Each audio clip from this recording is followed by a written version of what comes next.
찬송함으로 예배로 나갑니다.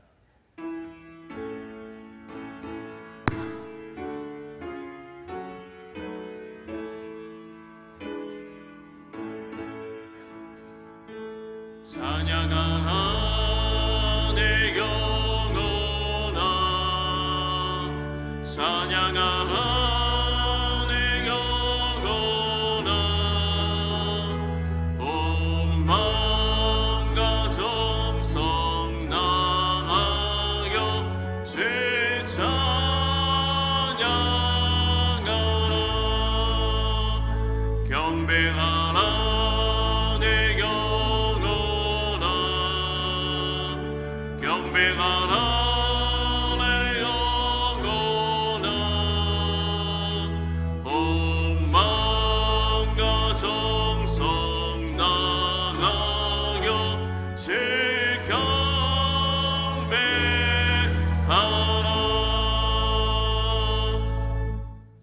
기도드리겠습니다.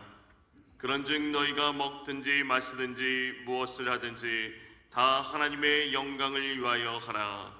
하나님 아버지, 거룩한 성일 하나님 앞으로 나가오니 홀로 영광받아 주시옵소서. 우리의 예배를 받아 주시옵소서. 이 시간 주님이 주시는 참된 평안과 안식을 누리게 하옵소서. 예수 그리스도 이름으로 기도합니다. 아멘.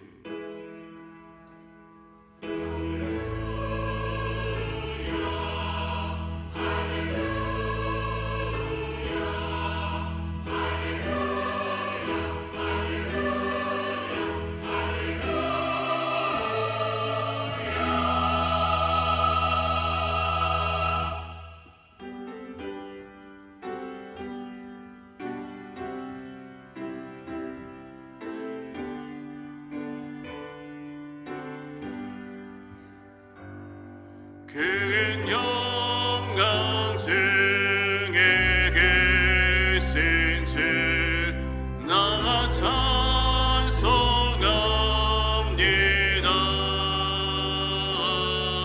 영원히 계신 주 이름 나 찬송합니다.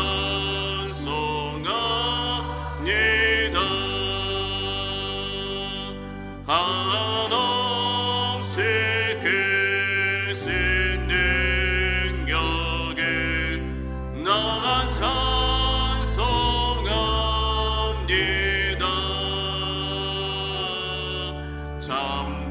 참되고 미필 그 언약 나 찬송합니다.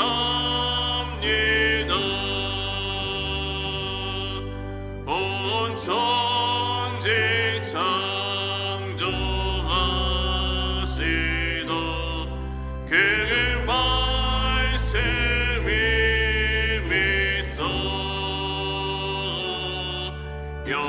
영원히 변치 않는 주를 나 믿사옵니다.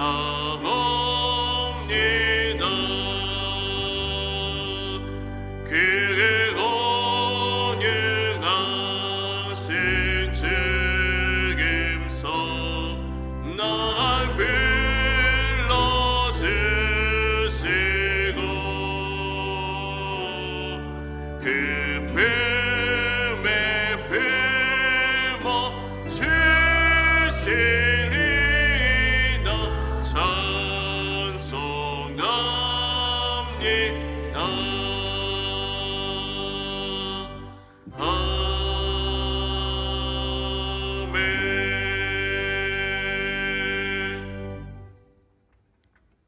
너희 의인들아 여호와를 즐거워하라. 찬송은 정직한 자들이 마땅히 할 바로다. 수금으로 여호와께 감사하고 열줄 기파로 찬송할지어다. 새 노래로 그를 노래하며 즐거운 소리로 아름답게 연주할지어다. 여호와의 말씀은 정직하며 그가 행하시는 일은 다 진실하시도다. 그는 공의와 정의를 사랑하시며 세상에는 여호와의 인자하심이 충만하도다. 여호와의 말씀으로 하늘이 지음이 되었으며 그 만상을 그의 입 기운으로 이루었도다. 그가 바닷물을 모아 무더기같이 쌓으시며 깊은 물을 곳간에 두시도다. 온 땅은 여호와를 두려워하며 세상의 모든 거민들은 그를 경외할지어다. 아멘. 전능하사 천지를 만드신 하나님 아버지를 내가 믿사오며 그 외아들 우리 주 예수 그리스도를 믿사오니 이는 성령으로 잉태하사 동정녀 마리아에게 나시고 본디오 빌라도에게 고난을 받으사 십자가에 못 박혀 죽으시고 장사한 지 사흘 만에 죽은 자 가운데서 다시 살아나시며 하늘에 오르사 전능하신 하나님 우편에 앉아 계시다가 저리로서 산자와 죽은 자를 심판하러 오시리라. 성령을 믿사오며 거룩한 공예와 성도가 서로 교통하는 것과 죄를 사하여 주시는 것과 몸이 다시 사는 것과 영원히 사는 것을 믿사옵나이다. 아멘.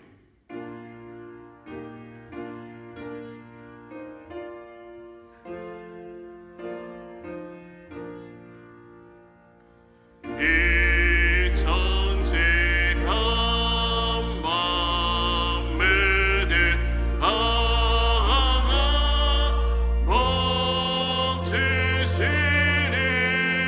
주 여호와 전능 성부 성자 성령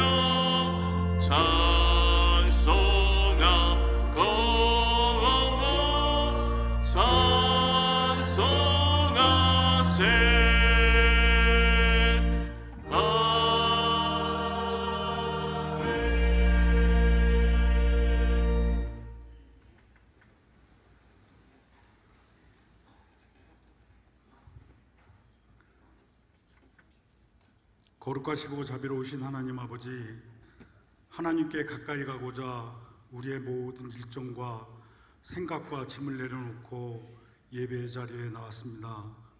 영과 진리로 드리는 이 예배를 받아주시고 오늘 드려지는 이 예배 가운데 주님의 임재가 가득하길 원합니다.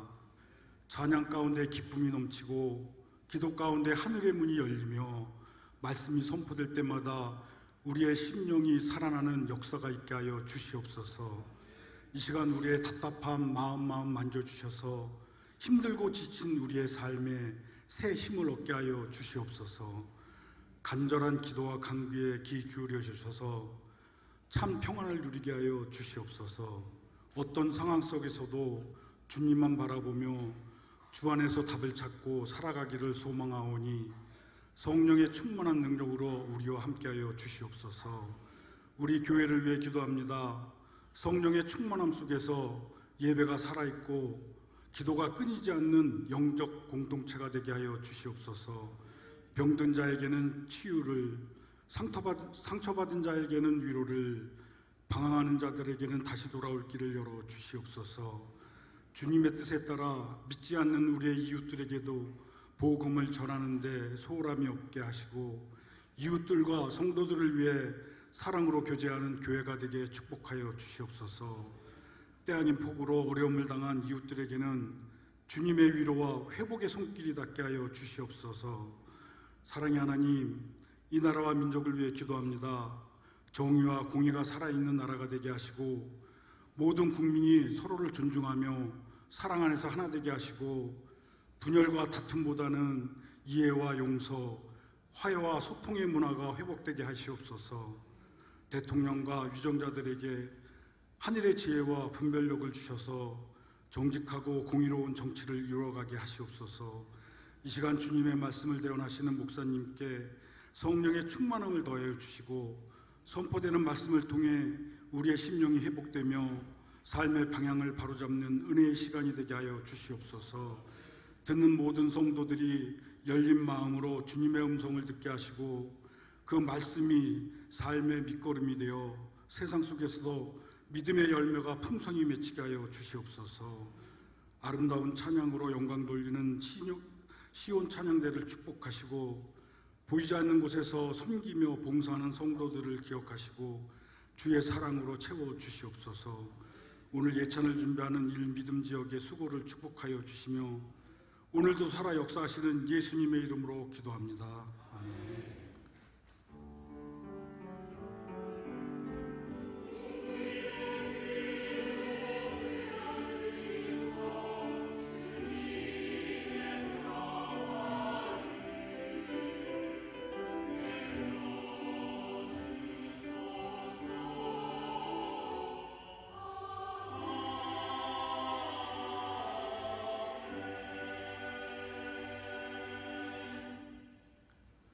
하나님의 말씀은 누가복음 17장 11절에서 19절 말씀입니다.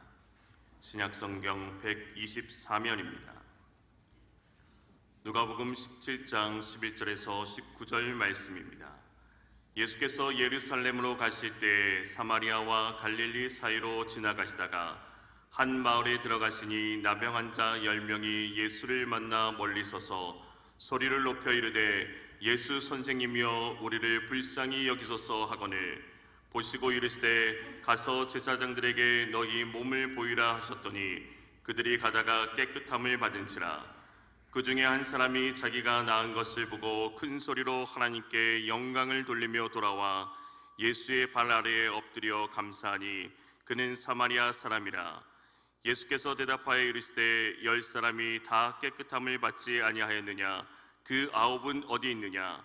이 이방인 외에는 하나님께 영광을 돌리러 돌아온 자가 없느니냐 하시고 그에게 이르시되 일어나 가라 내 믿음이 너를 구원하였느니라 하시더라. 아멘.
아멘. 하나님께 영광을 돌립니다.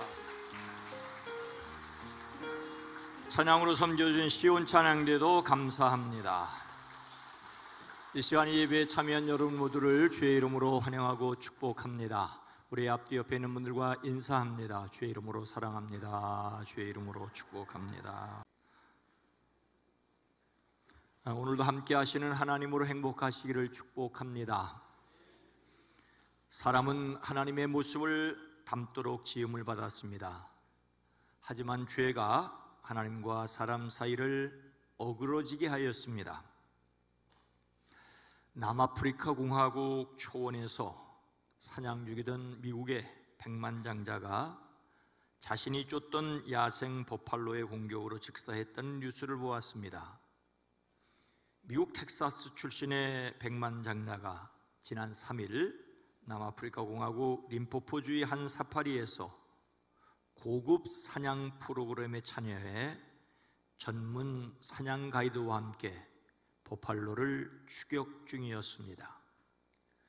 그가 쫓던 버팔로는 사냥 비용은 마리당 7,500파운드, 우리 돈으로 약 1,300만 원에 이릅니다. 하지만 시속 56km로 돌진한 버팔로에 들이받쳐 갈비뼈와 복부에 심한 부상으로 쓰러졌습니다. 현장에 출동한 응급구조대 관계자는 구급차에 시신을 실는 것 외에는 손쓸 방법이 없었더라고 말합니다. 텍사스에서 수만 달러 규모의 고급 목장 부동산을 소유하고 운영하는 사람이었습니다. 그동안 소셜미디어에 퓨마, 대형 수사슴, 수백 마리의 야생조류 등 다양한 트로피 사냥 사진을 공개해 왔습니다. 이번 사고 전날에도 워터복 수컷을 사냥했고 이날 버팔로를 추격 중에 비극을 맞았습니다. 사고 당시 그 주변에 그의 가족들이 함께 있었고 유족들은 큰 충격에 빠졌습니다. 그의 전 부인인 코트니는 SNS를 통해 이 실체를 받아들이기가 힘들다라며 딸을 위해 하루하루 버티고 있다는 장문의 애도의 글을 남겼습니다. 하지만 온라인에서는 그의 죽음을 업보라고 묘사하는 글들이 쏟아졌습니다. 그가 생전 사냥으로 죽인 동물들을 전시해온 만큼 그의 죽음이 안타깝지 않다는 게 그들의 주장입니다. 그를 공격한 버팔로가 가이드가 쏜 총에 맞아 죽은 사실이 알려지면서 그를 공격한 버팔로에 향한 애도가 쏟아지기도 했습니다. 부정적인 여론이 높자 애도의 글을 삭제했습니다. 저는 개인적으로 재미삼아 살아있는 생명을 해치는 것을 적극적으로 반대합니다. 그렇다고 버팔로에 받쳐 죽은 사람을 비난하는 것도 조심스럽습니다. 무엇의 생명이든 누구의 생명이든 모든 생명은 귀하다고 저는 생각합니다. 사람은 양면성을 가지고 있습니다. 어떤 사람에 대한 평가도 마찬가지지요. 칭찬받는 점이 있는가 하면 비난받는 점이 함께 있습니다. 하나님의 형상을 따라 지으심을 받은 사람에게 여전히 탁월한 면이 있지만 하나님과 관계가 어그러진 사람에게 파괴적인 면이 또한 함께 있습니다. 그래서 구원이 필요한 사람이라고 저는 생각합니다. 구원에 관하여는 9월에 집중하여 말씀을 나눌 것입니다. 먼저 하나님의 형상을 따라 지음을 받았으나 죄로 하나님과 관계가 어그러진 사람들이 어떻게 해야 할지를 오늘 말씀을 통하여 함께 생각하려고 합니다. 오늘 말씀에서 발견하게 되는 사람의 모습은 무엇입니까? 첫째, 자신의 연약함을 알아야 합니다. 13절 말씀입니다. 소리를 높여 이르되 예수 선생님이여 우리를 불쌍히 여기소서 하거늘. 예수님께서 예루살렘으로 가는 길에 사마리아와 갈릴리 사이로 지나가시게 되었습니다. 사마리아와 갈릴리 사이란 갈릴리와 사마리아 지역의 경계를 이루는 이스르엘 골짜기를 가리킵니다. 예수님께서 그곳 어느 마을에 들어가시다가 나병 환자 10사람을 만나십니다. 하지만 그들은 멀찍이 멈추어 서서 소리 높여 외쳤습니다.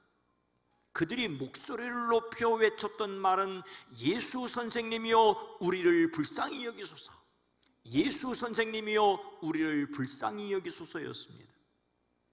자신들을 도와달라고 안간힘을 쏟았습니다. 그들은 예수님의 이름과 함께 선생님이라고 불렀습니다. 여기서 선생님은 권위를 가졌다는 뜻으로 예수님께서 그들의 병을 고칠 권위를 가지셨다고 그들이 믿었다는 것이지요. 예수님께서 그들을 불쌍히 여겨주시기를 외쳤습니다. 불쌍히 여긴다는 말은 비참한 현실을 통감하고 하나님의 자비를 구하는 것입니다. 동정심을 이끌어내는다는 뜻이지요. 예수님의 절대적인 도움이 필요하다는 것을 알았고 그래서 소리를 높였습니다.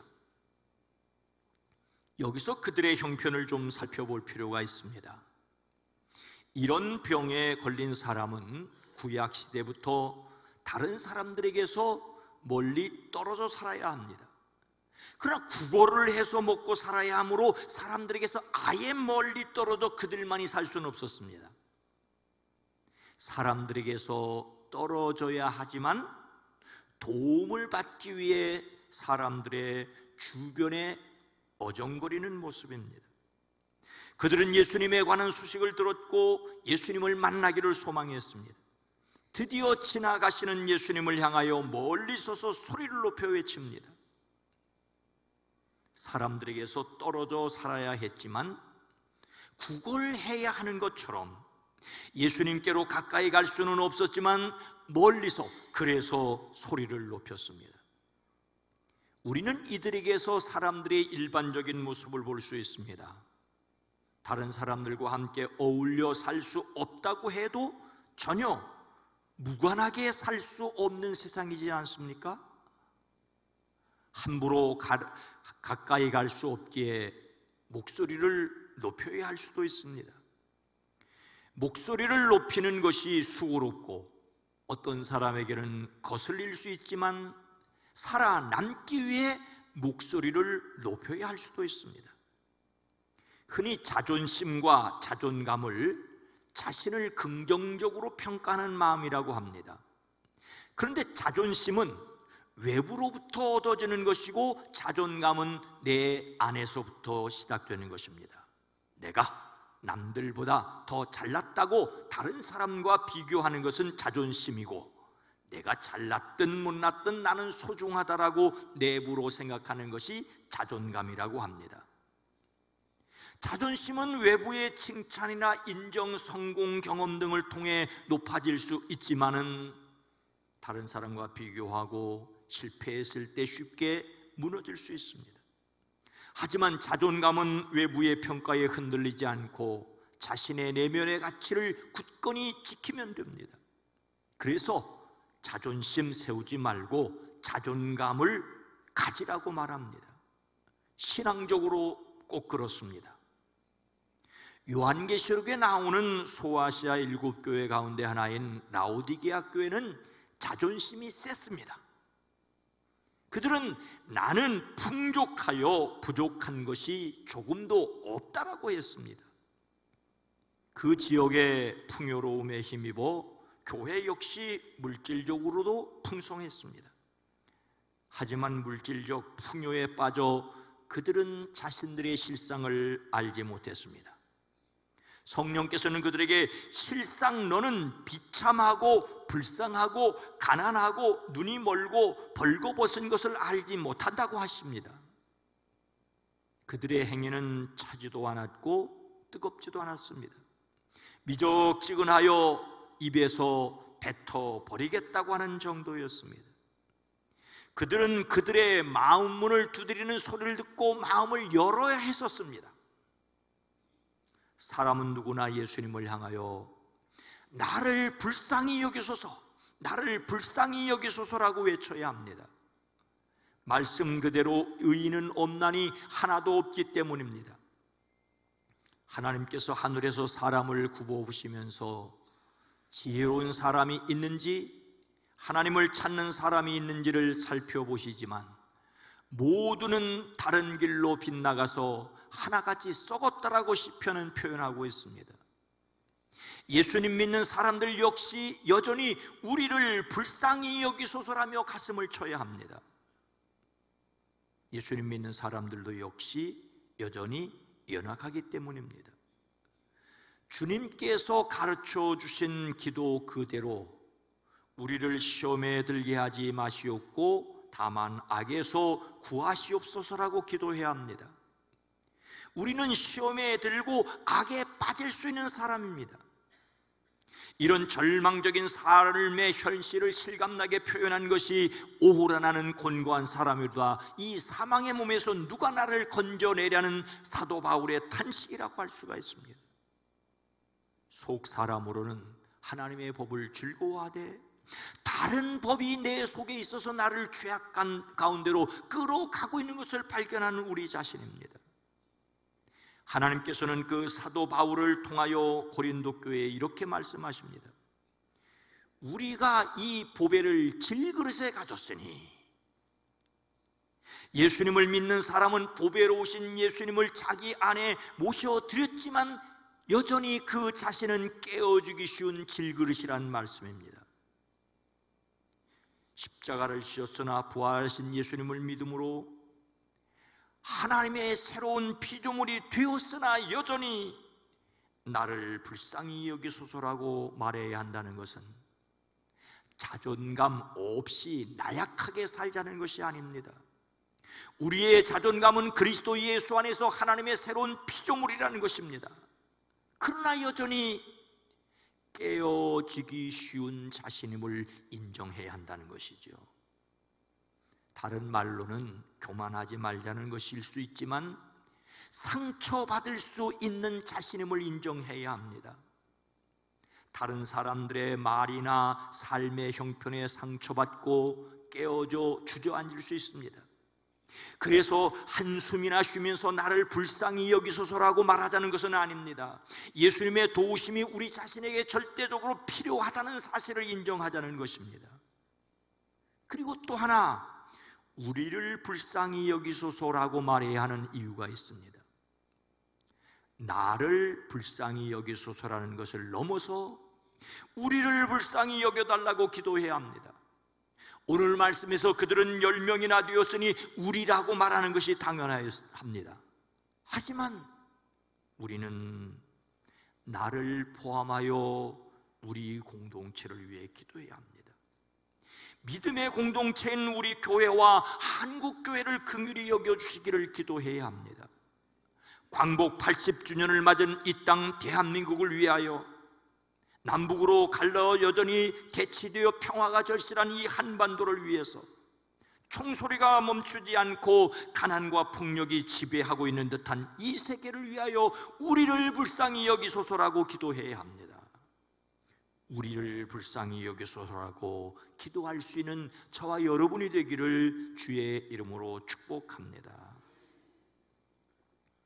연약함을 인정하고 도와주시기를 기도해야 할 이유가 무엇일까요?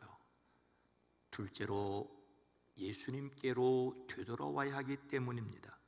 15절 말씀입니다. 그 중에 한 사람이 자기가 낳은 것을 보고 큰 소리로 하나님께 영광을 돌리며 돌아와. 마을에 들어가시는 예수님을 발견한 나병 환자 10사람은 멀찍이 멈추어 서서 소리를 높여 말합니다. 예수 선생님, 우리를 불쌍히 여겨주십시오. 그들을 보시고 주님이 말씀하십니다. 가서 제사장들에게 너희 몸을 보여라. 감히 가까이 오지도 못하고 멀찍이 서서 소리를 지르는 그들에게 예수님이 응답하십니다.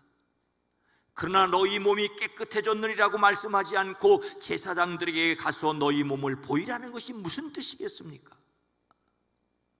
당시 그런 병에서 고침을 받고 사람들이 사는 곳으로 되돌아갈 수 있다고 판단을 내리는 사람이 당시의 제사장이었기 때문입니다. 제사장에게 가서 몸이 깨끗하게 되었음을 검증받으라는 말입니다. 그들은 아직 몸이 깨끗하게 되지 않았지만 제사장에게 가서 보이라는 말씀을 믿고 갔습니다. 그들은 제사장에게로 가라는 예수님의 말씀에 순종하여 갔었고, 가다가 자기 몸이 깨끗하여진 것을 발견하였습니다. 그들은 예수님을 권위 있는 선생님으로 믿었고, 그래서 고침을 받았습니다. 그런데 그들 가운데 한 사람은 자기의 병 나은 것을 보고 큰 소리로 하나님께 영광을 돌리며 예수님께로 되돌아왔습니다. 여기서 중요한 말은 그가 돌아왔다는 말입니다. 그가 자기 병이 나은 것을 보았다는 것보다도, 심지어 그가 하나님께 큰 소리로 영광을 돌렸다는 것보다도 더 비중 있게 취급된 말이 그가 돌아왔다는 것입니다. 돌아오다는 말은 가던 길을 되돌려 돌아왔다는 평범한 말입니다. 병 나은 것을 보고 가서 제사장들에게 너희 몸을 보이라는 예수님 말씀 그대로 순종하여 제사장에게로 곧바로 간 사람도 있었을 것입니다. 그런데 이 한 사람은 예수님께로 돌아왔습니다. 예수님께서 이 사람을 보시며 말씀하시지요. 10사람이 깨끗해지지 않았느냐?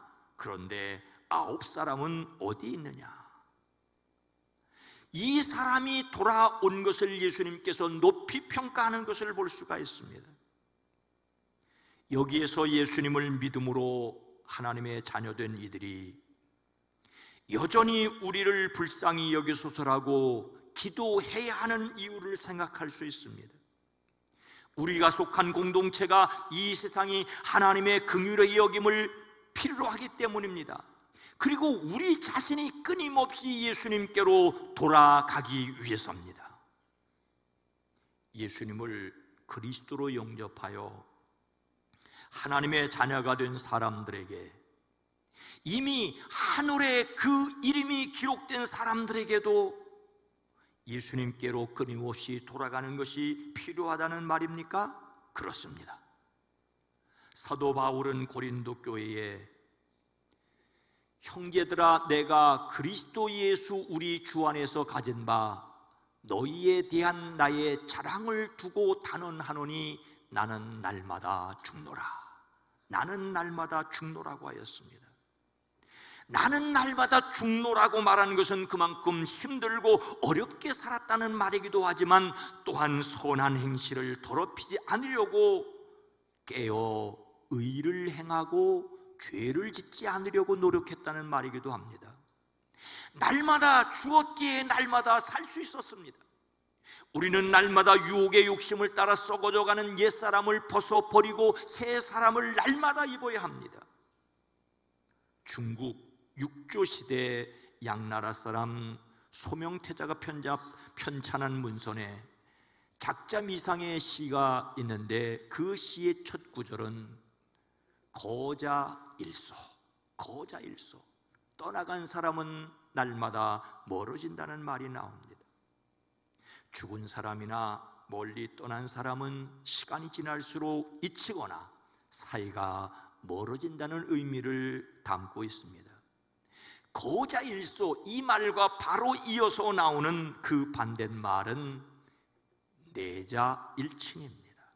와서 접하는 사람은 날마다 친숙해진다는 것입니다. 더 이상 함께할 수 없는 관계가 되면 시들해지고 시간이 지날수록 희미해지는 것이 세상 인심입니다. 멀리 있는 사촌보다 가까이 있는 이웃이 더 가까울 수 있습니다. 우리의 신앙도 마찬가지라는 데 경각심을 가져야 합니다. 우리는 알지 못하는 사이에 기도를 멈추었고 말씀에서 멀어져 있을 수 있습니다. 기도를 한다고 해도 자기 욕심을 위해서 구하고, 말씀을 들어도 입맛에 맞는 말만 골라서 들을 수 있습니다. 그러면서도 시간이 흘렀기 때문에 제법 신앙이 있는 척 할 수 있습니다. 신앙인의 자존심을 지키는 것은 중요하지만 내용 없는 허세가 되지 말아야 합니다. 그래서 저도 여러분도 날마다 끊임없이 예수님께로 말씀으로 돌아가는 사람들이 되어지기를 주의 이름으로 축복합니다. 예수님께로 끊임없이 날마다 돌아서야 하는 이유가 무엇입니까? 예수님께 엎드려 감사하기 위해서입니다. 16절 말씀입니다. 예수의 발 아래 엎드려 감사하니 그는 사마리아 사람이라. 예수님께 불쌍히 여겨주심을 구하고 말씀대로 제사장에게로 가던 10명 가운데 한 사람은 자신이 나은 것을 알고 큰 소리로 하나님께 영광을 돌리며 되돌아와서 예수님의 발 앞에 엎드렸습니다. 그리고 감사를 드렸습니다. 그런데 그가 감사를 드렸다는 말보다 더 중요하게 취급된 것이 예수님의 발 아래 엎드렸다는 말입니다. 엎드렸다는 말은 높은 곳에서 낮은 곳으로 툭 떨어졌다는 말입니다. 서 있던 사람이 툭 떨어지도록 넘어지는 것처럼 납작 자리에 엎드린 것을 가리킵니다. 이것은 자신의 일을 하던 노예가 주인이 나타난 것을 보고 주인 앞에 납작 엎드리는 것을 표현합니다.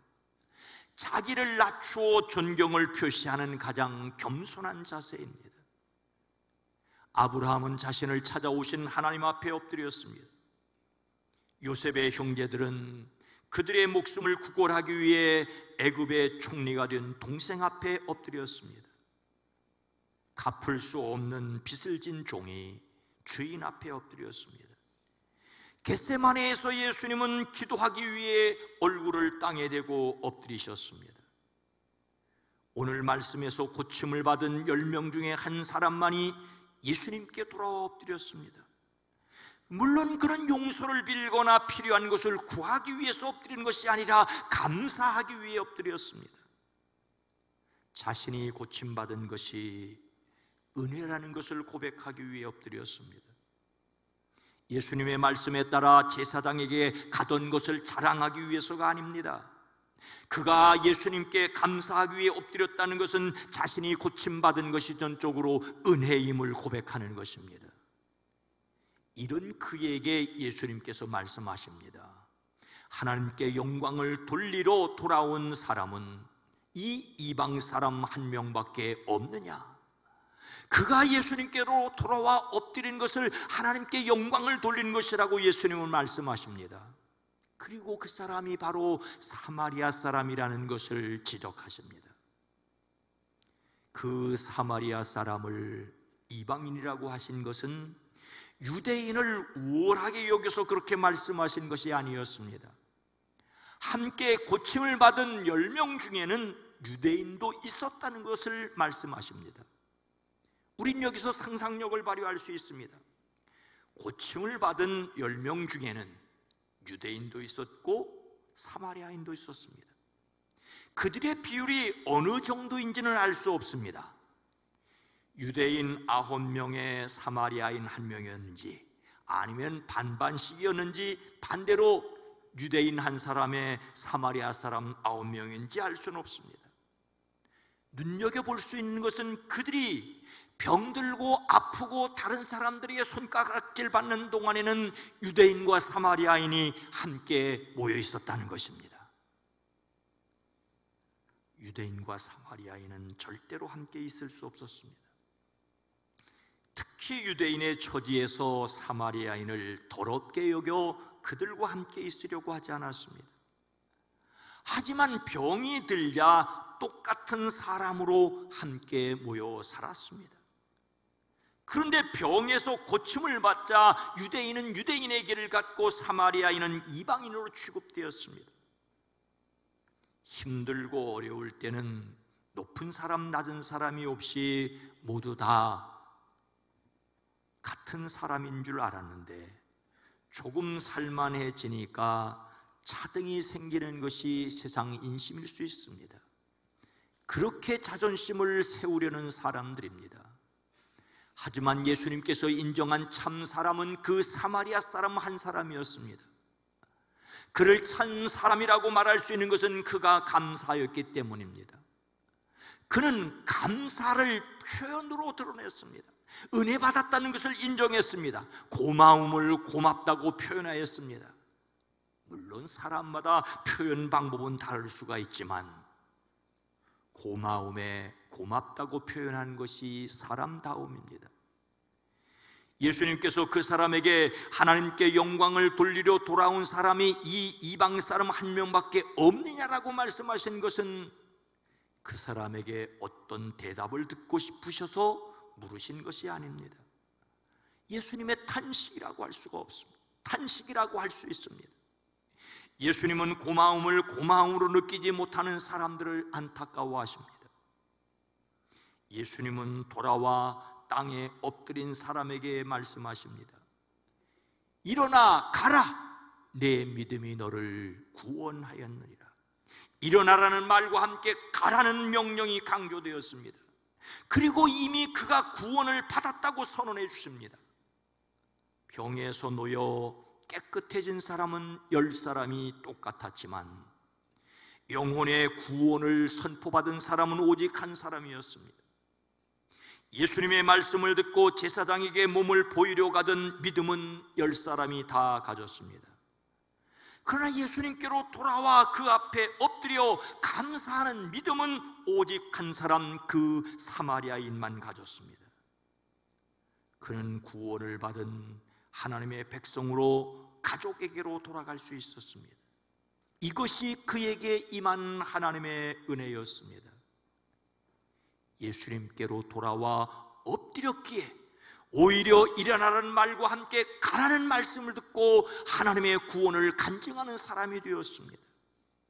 예수님 앞에 엎드리기에 오히려 예수님께서 일으켜 세워주시고 세상으로 보내주시는 은혜를 경험하게 되기를 주의 이름으로 축복합니다. 사랑하는 성도 여러분, 1968년 멕시코시티 올림픽 마라톤 경기에 출전한 탄자니아의 존 스티븐 아쿠아리라는 사람이 있습니다. 그는 당시 아프리카 챔피언으로 메달권 진입이 기대되었던 선수입니다.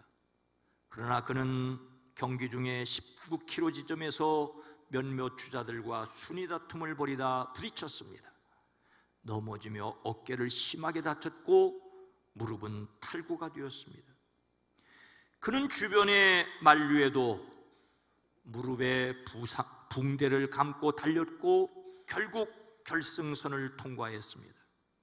그가 경기장에 들어섰을 무렵에는 관중들이 얼마 남지 않았고 해도 거의 지고 있었을 때였습니다. 하지만 그는 마지막 주자로 레이스를 마칠 수 있었습니다. 포기하지 않고 달린 이유를 묻는 기자에게 아쿠아리는 이렇게 대답을 했습니다. 우리나라가 저를 5,000마일, 2만 리가 넘는 5,000마일 떨어진 이곳까지 보내준 것은 출발선에 서라는 것이 아니라 완주하고 결승선을 통과하라는 것입니다. 출발선에 서 있는 것으로 만족하지 않고 결승선을 통과하는 것이 그의 인생의 목표였습니다. 어쩌면 우리가 예수님을 믿는 것은 출발선에 서기 위해서가 아니라 결승선을 통과하기 위해서라고 할 수 있습니다.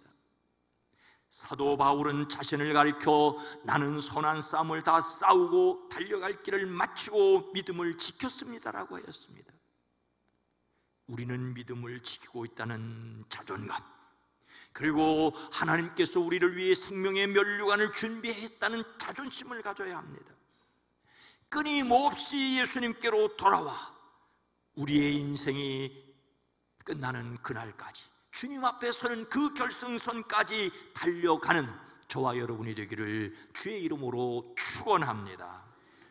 거룩하신 하나님, 자비로우신 주님, 똑같이 출발선에 섰지만 어떤 사람들은 이래서 저래서 포기하고 주저앉지만 다시 일어설 수 있는 용기를 가지게 하시되, 다시 일어설 수 있는 용기는 역설적으로 예수님께 돌아와 그 앞에 엎드리는 것임을 깨닫습니다.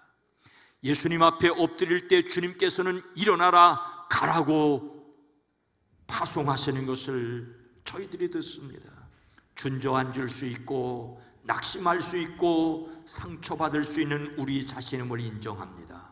이런 우리를 받으시고 일어서게 하시는 은혜를 삶의 자리에서 경험하는 우리 모두가 되어지게 하옵소서.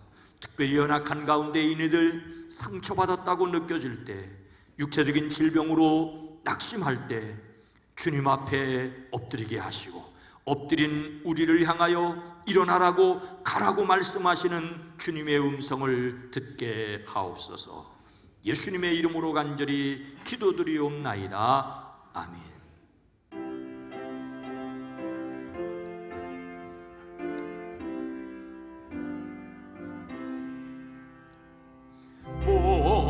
목마른 자들아 다 예래오라. 이곳에 좋은 새 흐르도다. 힘쓰고 애쓰면 없을지라도 이세 메우면 다 마시겠네. 이샘의 솟는물 강같이 흘러 온 천하만국에 다 통하네. 빈분하게 전에 분별이 없이 다 와서 쉬고 또 마시겠네. 생명수 샘물을 마신 자마다 목 다시 마르지 아니하고 속에서 솟아나 생수가 되어 영원의 솟아 늘 풍성하리. 예수의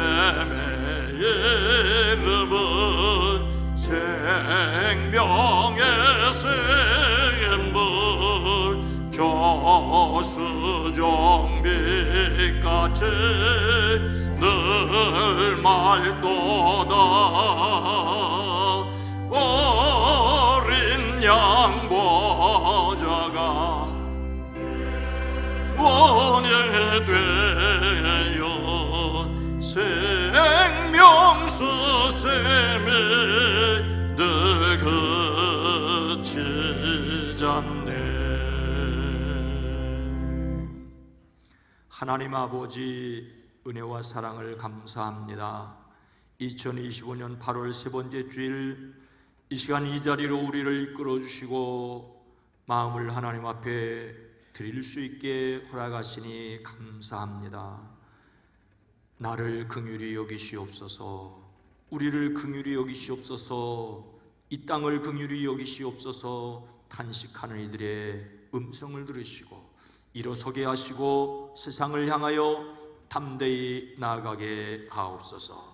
마음을 드립니다. 시간을 드립니다. 우리의 물질을 구별합니다. 10의 1조를 구별합니다. 나머지 9도 주님 책임져 주시옵소서. 감사의 예물을 드립니다. 선교를 위해, 장학을 위해, 비전을 위하여 드립니다. 주의 이름이 증거되는 곳에 주의 백성의 이름들이 함께하게 하옵소서. 주 이런금으로 속형금으로 일천문제를 드립니다. 복되게 하옵소서. 이 시간 이 예배를 위해 찬양대로 섬깁니다. 연주자로 섬깁니다. 헌금을 위해, 안내를 위해, 새가족을 위해, 방송을 위해, 주차를 위해 섬깁니다. 셋째 주일을 애찬을 위해 섬기는 지역이 복되게 하옵소서. 유아유치부, 어린이부, 청소년부, 젊은이부, 사랑부 섬기게 하시고 말씀을 듣게 하시고 기도하게 하심을 감사합니다. 여름 집중 훈련을 마친 이들이 오늘 오후에 보고회를 할 때 함께 하나님이 함께 하신 것을 나누는 은혜의 시간이 되어지게 하옵소서. 우리를 대신하여 오지 나가는 선교사들과 그 사역과 가족들을 복되게 하옵소서. 비전교회와 출신 목회자들의 목양지가 푸르게 하시되 악한 것 더러운 것 추한 것 틈타지 못하게 하옵소서. 우리의 사랑하는 이들을 치유하시고 회복시켜 주시옵소서. 어려운 가운데 낙심할 때 나를 긍휼히 여기시기를, 불쌍히 여기시기를 기도하고 엎드릴 때 주님께서 일으켜 세워주시고 다시 춤추게 하옵소서. 하나님의 영광을 다시 노래하게 하옵소서. 광복 80주년을 맞은 이 땅을 긍휼히 여기시옵소서. 이 땅의 정치, 경제, 이 땅을 지켜주시옵소서. 이 땅을 긍휼히 여겨 주시옵소서. 이 땅을 긍휼히 여겨 주시옵소서. 예수님의 이름으로 간절히 축복하여 기도드리옵나이다. 아멘.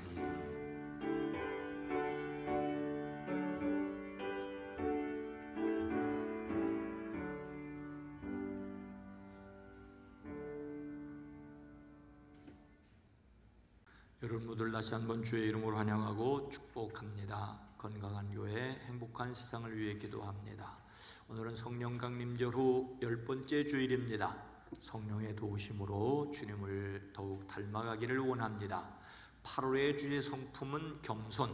야고보서 4장 6절 말씀의 요절입니다. 함께 읽습니다. 그러나 더욱 큰 은혜를 주시나니 그러므로 일러스되 하나님이 교만한 자를 물리치시고 겸손한 자에게 은혜를 주신다 하였느니라.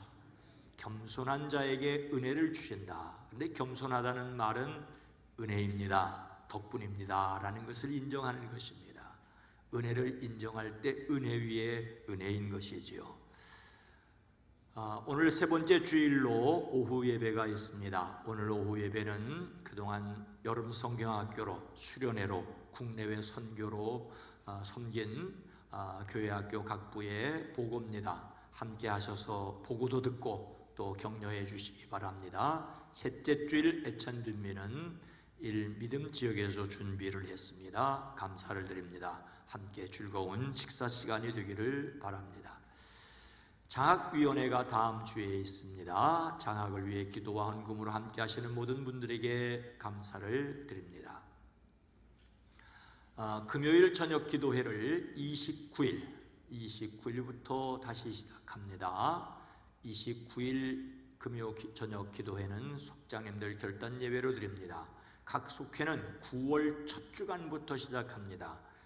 광고 말씀드린 것보다 한 주간이 방학이 늘어난 겁니다. 수요 전도대도 9월 3일부터 시작을 합니다. 몇 가지 일정을 다시 맞추다 보니까 그렇게 되었습니다.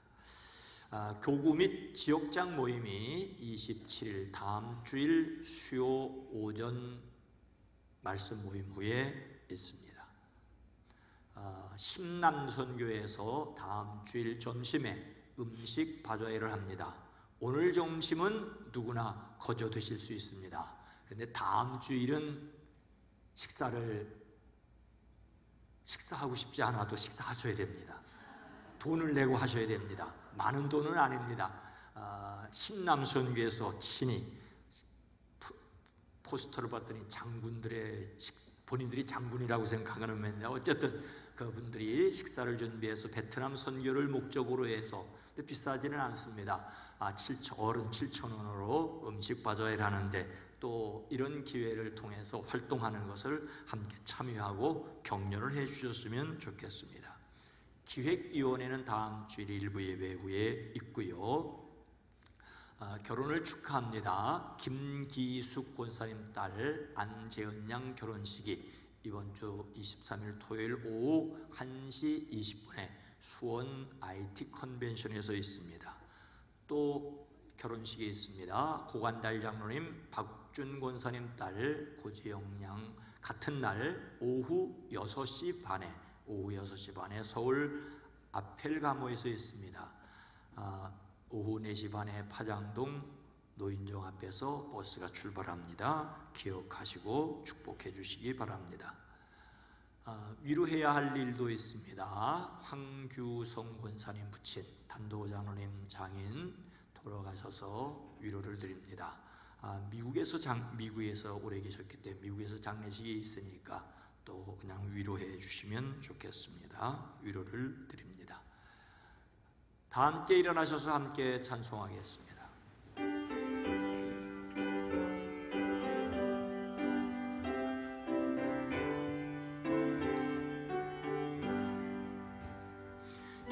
여기에 모인 우리 주의 은총 받은 자여라. 주께서 이 자리에 함께 계심을 아노라. 언제나 주님만을 찬양하며 따라가려니 시험을 당할 때도 함께 계심을 믿노라. 이 믿음 더욱 굳세라. 주가 지켜주신다. 어두운 밤에도 주의 밝은 빛 인도하여 주신다. 자신의 연약함을 인정하고 예수님께 끊임없이 돌아와 그 앞에 엎드리십시오. 아멘. 하나님께 영광을 돌릴 때 영과 혼과 육을 건강하게 하심을 믿습니다. 이제는 우리 구주 예수 그리스도의 은혜와 하나님 아버지의 놀라우신 사랑하심과 성령님의 감화 감동 내주 교통하심이 사랑하심을 입은 온 성도들 위해 가정 위에 일터 위에 광복 80주년을 맞은 이 땅 대한민국 이 한반도 위에 이 세계 위에 주님 오시는 그날까지 함께 계시옵기를 간절히 축원하옵나이다. 아멘.